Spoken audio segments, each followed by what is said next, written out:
Malam Muhammad Bello, the Minister of the Federal Capital Territory, says the Federal Capital Territory Administration needs 2.6 billion naira to replace 25,462 assets vandalized in the territory. Bello disclosed this in Abuja at a town hall meeting organized by the Federal Ministry of Information and Culture. Just by way of statistics, a few weeks ago,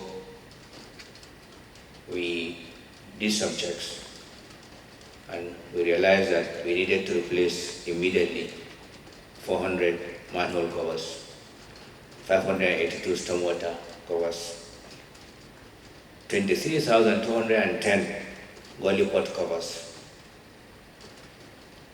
467 waterboard inspection chambers covers, 47 water hydrant covers, 756 telecommunication duct covers.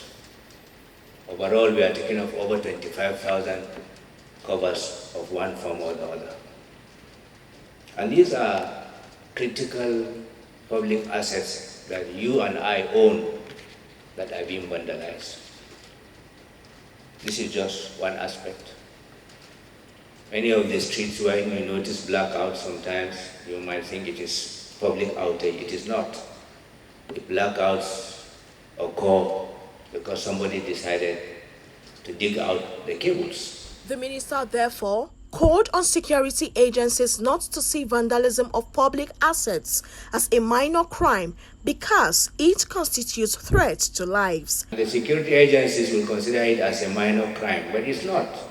So it's very important that going forward, security agencies should really consider that as very important. In Abuja, for over 5 years, we have banned what we call babambola. These are the scavengers you see moving around.